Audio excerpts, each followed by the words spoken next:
Shipping goods across borders can feel like navigating a maze, with so many factors to consider. But what if I told you there's a set of standardized rules designed to simplify it all? They're called Incoterms, and today, we're going to break down what they are and why they are absolutely crucial for anyone involved in global trade. So, what exactly are Incoterms? The name stands for International Commercial Terms, and they're a set of rules published by the International Chamber of Commerce, or ICC. Their whole purpose is to define the responsibilities of both buyers and sellers in international transactions. Think of it this way: Incoterms clearly answer the big questions.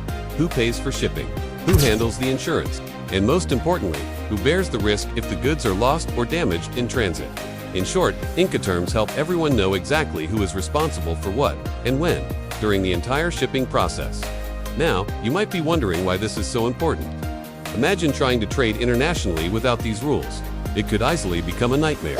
Disagreements over who pays for what, who's responsible for customs, or what happens if a shipment gets stuck can lead to serious delays, massive confusion, and significant financial losses. Incoterms prevent all that. By providing a universal language for contracts, they ensure clarity and consistency, reducing misunderstandings and making global trade a much smoother and more predictable process for everyone involved. There are 11 official Incoterms in total, updated every decade or so. These terms are divided into two main categories. One group for any mode of transport, whether it is by air, road, or railland. Another group specifically for sea and inland waterway transport. We're going to focus on some of the most common ones you'll encounter. Let's start with the terms for any mode of transport. First up is EXW, or Ex-Works. This one is super simple. The seller just has to make the goods available at their own place of business, like their factory or warehouse. From that point on, the buyer takes on all the costs and risks of getting the goods to their final destination. Next is FOB, or Free on Board. With this term, the seller is responsible for the goods until they are loaded onto the vessel nominated by the buyer. Once the goods are on board, the buyer takes over.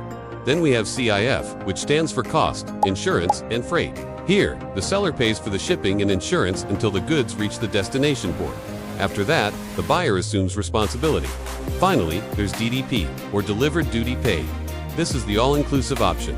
The seller handles absolutely everything: shipping, insurance, customs duties, and final delivery right to the buyer's door. It offers the most convenience for the buyer, but the most responsibility for the seller.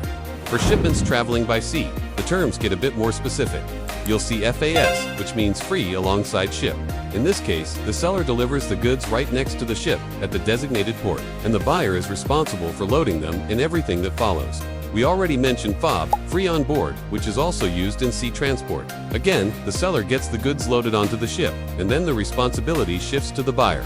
Lastly, there's CFR, or Cost and Freight. This is similar to CIF, but with one key difference. The seller covers the cost of transport to the destination port, but the risk transfers to the buyer as soon as the goods are on board the ship, not when they arrive at the destination.